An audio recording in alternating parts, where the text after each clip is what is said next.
మా నైపుణ్యంతో ట్రాన్స్పరెంట్గా మేము ఉద్యోగాలు తెచ్చుకుంటే ఇవాళ మా కష్టాన్ని అపహాస్యం చేసి అవమానించేలా జగన్మోహన్ రెడ్డి ఆయన పార్టీ నాయకులు చేస్తున్న చర్యలకు మాకు బాధ కలిగిస్తోందని 16వ తేదీ దాదాపు 10-12 వేల మంది విజయవాడలో మెగా ర్యాలీకి సిద్ధమవుతున్నారు. ఇంకా రాష్ట్రంలో అనేక చోట్ల ఇప్పటికే చేశారు. వాళ్ళందరూ బయటకు వస్తున్నారు. ఎందుకంటే 16,000 మందికి ఉద్యోగాలు వచ్చిన తర్వాత ఇవాళ అసలు ఎందుకు పనికిరాదు అని మాట్లాడితే ఎన్ని కుటుంబాలు, 16,000 కుటుంబాలు రోడ్డున పడాల్సిన పరిస్థితి జగన్మోహన్ రెడ్డి తీసుకొస్తారనే ఒక భయం ఉంటుంది వాళ్ళకి. సో అది జరుగుతోంది. గ్రూప్ 1 మీకు గుర్తుంటే జగన్ జమానాలో జరిగిన గ్రూప్ 1కి సంబంధించి అవకతవకలు, అందులో ఉన్న ఆఫీసర్లు వాళ్ళు జైలుకి వెళ్ళడాలు, తర్వాత బెయిల్ మీద రావడాలు, ఇప్పుడు సిట్ దాని మీద ఇచ్చిన నివేదికలో కొన్ని కీలక అంశాలు బయటకు వచ్చాయి. అవి చెప్తా మీకు. అంటే అప్పటికి ఇప్పటికీ దాంట్లో బయటపడ్డ అక్రమాల కోణంలో మార్పులు ఏంటంటే తమ వారికి ఉద్యోగాలు ఇప్పించుకోవడానికి మొత్తం అర్హులను బలి చేశారు. అంటే ఎవరైతే ఎలిజిబుల్ క్యాండిడేట్స్ ఉన్నారో వాళ్ళని బలి చేశారు. అంటే ఇప్పుడు చెప్తున్న డిఎస్సి లీకేజ్లు అని చెప్తున్నారు చూసారా, అసలు లీకేజ్కి అవకాశం లేని పరిస్థితి. అసలు జరిగిన వ్యవహారం అప్పుడు జరిగింది. రెండోది 50,000 డూప్లికేట్ బార్ కోడ్లు డిస్ప్లేలు ప్రింట్ చేశారు. అంటే ఎంత పెద్ద ఫోర్జరీ కేసు అది. తర్వాత 90% మంది పత్రాల్లో, అంటే పరీక్ష పత్రాల్లో మార్కులు దిద్దుబాటు చేశారు. అంటే వచ్చిన మార్కులకి వీళ్ళు చివరికి వేసిన దానికి సంబంధం లేదు. అనుమతి లేకుండా స్ట్రాంగ్ రూములు తెరిచారు. ఇంకా చెప్పుకుంటూ పోతే అసలు హాయిలాండ్లో ఎవరితో పడితే వాళ్ళతో పేపర్లు దిద్దించడం, ఇవన్నీ అప్పుడు మాట్లాడుకున్నాం. సో ఇప్పుడు ఆ నివేదిక ద్వారా ఒక్కొక్కటి బయటకు వస్తున్నాయి. నిరుద్యోగ జేఏసీ డిమాండ్ చేస్తోంది సిబిఐ విచారణకు వెయ్యాలి. ఇదంతా సరే, ఈ ప్రభుత్వాలు ఏ నిర్ణయాలు తీసుకుంటాయో చూద్దాం. అంటే ఇది ఎందుకు చెప్పానంటే అక్రమాలు చేయడం అనేది జగన్మోహన్ రెడ్డి ఆయన హయాంలో జరిగింది. డిఎస్సిలో ఓన్లీ ఆ స్పోర్ట్స్ కోటాలో వచ్చిన అభ్యంతరాలు, దానికి సంబంధించి ప్రభుత్వం వివరణ అది అయిపోయింది. కానీ దాన్ని రాజకీయంగా లైవ్లో ఉంచాలి కాబట్టి, అంటే తమ మనుగడ ఉండాలి కాబట్టి అంత ఇష్యూ చేసి దాన్ని మొత్తం రాష్ట్ర వ్యాప్తంగా ఒక నిరసనలు చేస్తే అఫ్కోర్స్ ఎవరి నుంచి అయితే రెస్పాన్స్ రావాలో వాళ్ళ నుంచి రాలేదు. అది ఎవరు? నిరుద్యోగుల నుంచి రావాలి, లేకపోతే డిఎస్సి రాసిన అభ్యర్థుల నుంచి రావాలి. వాళ్ళు ఎవరి నుంచి అభ్యర్థులు ఏం రాలేదు బయటికి. మీరు చూస్తే కనుక అందులో ఆ నిరసనలో పాల్గొన్న వాళ్ళంతా ఎవరు? జంజీల పేరుతోటి అంతా తలపండిన వాళ్ళు, తలనెరిసిన వాళ్ళు పాల్గొన్నారు. పెద్దవాళ్ళు పాల్గొకూడదని నేను చెప్పట్లేదు, కానీ అభ్యర్థులతో పాటు ఎవరన్నా ఉన్నారా?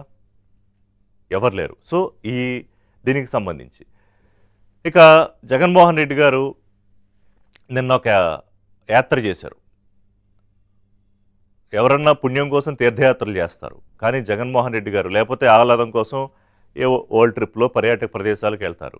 కానీ జగన్మోహన్ రెడ్డికి చాలా ఇష్టమైంది ఏంటంటే జైలు యాత్ర.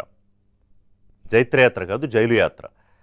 ఆయన ఎవరు అరెస్ట్ అయ్యి జైల్లో ఉంటారా అక్కడికి ఒక ప్రదర్శన, రోడ్ షో చేద్దామని. సరే, తప్పులేదు. ఆయన పార్టీ నాయకులు ఏదో కష్టంలో ఉన్నారు, పాపం ఆదుకోవాలంటే. ఏ కష్టంలో ఉన్నారు వాళ్ళు? విరూపాక్షి అనే ఆయన నిన్న జైల్లో ఉన్న పెద్ద మనిషి, ఎవరైతే జగన్మోహన్ రెడ్డి చూడడానికి వెళ్ళారో, ఆయన అర్ధరాత్రి 100 మంది వెంటేసుకుని కత్తులు, కర్రలు, కటారాలతో వెళ్ళి ఒక తెలుగుదేశం పార్టీ కార్యకర్త ఇంటికి వెళ్ళి ఒక్క ఫోన్ కాల్తో వచ్చిన దానికి ఎంత రచ్చ చేశాడు ఆయన. విజువల్స్లో క్లియర్గా ఉన్నాయి. అక్కడ దాడి జరుగుతూ ఉంటే వెనకాల వైసీపీ నాయకులు కేరింతలు కొడుతూ అదేదో పండగలాగా చేసుకుంటూ అన్న కేసు. ఒక దళిత కుటుంబం మీద దాడి చేస్తే ఎస్సీ ఎస్టీ అట్రాసిటీ కేసు పెట్టారు, దాడులకు సంబంధించి అరెస్ట్ చేశారు. సో అక్కడికి ఈయన పరామర్శకు వెళ్ళారు. ఎప్పట్లాగే పోలీసుల నిబంధనలు అవేమో ఆయన అసలు పట్టించుకోడు. వీళ్ళు ఏదో ఫార్మాలిటీగా ఇస్తారు. ఎస్పీ గారు ఇదిగో ఇంతమంది వెళ్ళాలి, ఇన్ని కార్లు ఉండాలి, ఈ టైంలో వెళ్ళాలి. ఆ ములాఖాత్ టైం కూడా 12:30 to 2 ఏదో ఇచ్చారు. ఆయన ఆ టైంకి ఎటు వెళ్ళడు. మనం కూడా సీదిరి అప్పలరాజు విషయంలో అదే జరిగింది కదా. అంటే జైళ్లు కానీ, కోర్టులు కానీ, ప్రభుత్వాలు కానీ, పోలీసులు కానీ వాళ్ళ నిబంధనల ప్రకారం పనిచేయకూడదు. జగన్మోహన్ రెడ్డికి ఎలా నచ్చితే అలా పనిచేయాలి. అది ఆయన ముఖ్యమంత్రిగా ఉన్నప్పుడు అలాగే జరిగింది. మరి ఇప్పుడు ఆయన పదవి లేదు, కనీసం ప్రతిపక్ష హోదా లేదు, అయినా కూడా మరి తాననుకున్నట్టే జరగాలంటే ఎలా కుదురుతుంది? జరుగుతోంది. 40 నిమిషాలు ఎంతసేపట్లో వెళ్తారు ఆ కాన్వాయ్? 40 నిమిషాలంటే 40 నిమిషాల దూరం అది. ఆయన 4 గంటలు వెళ్ళాడు, 4-5 గంటలు వెళ్ళాడు. ఎందుకని? Same scene. మీకు ఆ సీన్ చూస్తే అది శ్రీకాకుళంలో జరిగిందా, లేకపోతే ఇంకొక పొగాకు యాత్రలో జరిగిందా, ఇంకో చోటు జరిగిందా, ఇంకో జైలు యాత్రలో జరిగిందా, విరూపాక్ష జైలు యాత్రలో జరిగిందా చెప్పలేం. పైగా అక్కడికి వెళ్ళి ఆయన అంటోనిది ఏంటి? విరూపాక్షిని తెలుగుదేశం పార్టీ నాయకులే కొడితే, తిడితే ఈయన మీద కేసు పెట్టే రివర్స్లో అంటున్నారు. అంటే మార్చేశారు మొత్తం.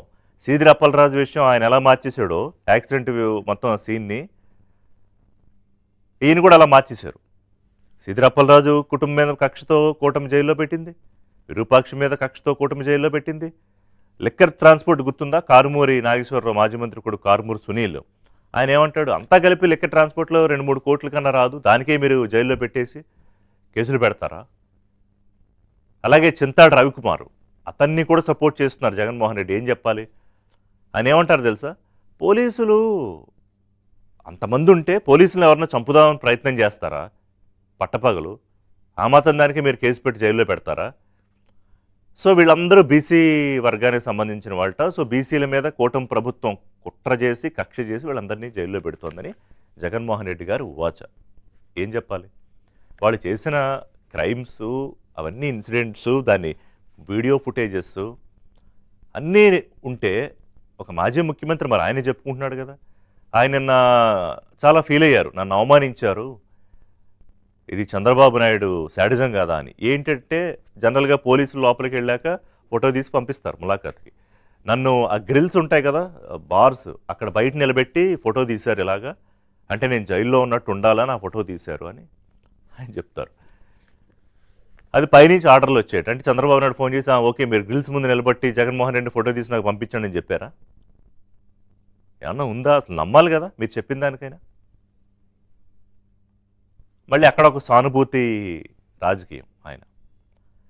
అంటే మీ స్థాయి, మీరు చెప్పుకున్న స్థాయికి మనం చేసే పనికి మాట్లాడేదానికి పొంతన ఉండాలి కదా. ఎక్కడైనా పొంతన లేదు.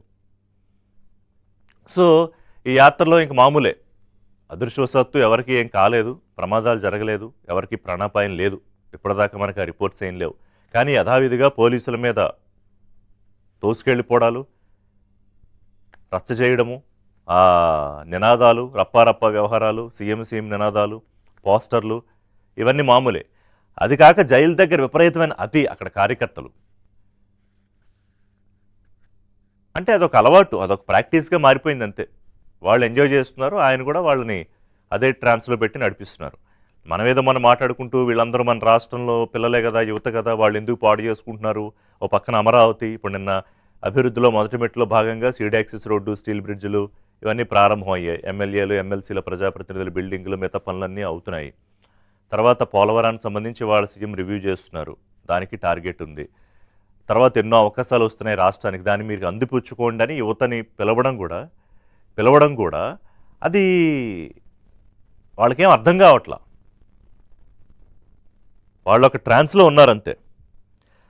సో ఇక స్పీకర్ గారేమో జగన్ ఆయన నాకు టైం ఇస్తారా అని అడుగుతున్నారు కదా. స్పీకర్ ఓపెన్ ఆఫర్ ఇచ్చారు, జగన్మోహన్ రెడ్డి అసెంబ్లీకి రండి, నేను ఎంతైనా టైం ఇస్తాను మీకు మాట్లాడడానికి. డిఎస్సీ మీద అంటున్నారు కదా అక్రమాలని, మాట్లాడండి, లోకేష్ సమాధానం చెప్తారని ఆఫర్ ఇచ్చారు. మరి ఇప్పుడైనా మనసు మార్చుకుని జగన్మోహన్ రెడ్డి 18 నుంచి జరిగే సమావేశాలకి వస్తారా? 17 నుంచి జరిగే సమావేశాలకి చూడాలి. బ్రేక్ తీసుకుందాం, బ్రేక్ తర్వాత డిబేట్లోకి వెళ్దాం. Stay tuned.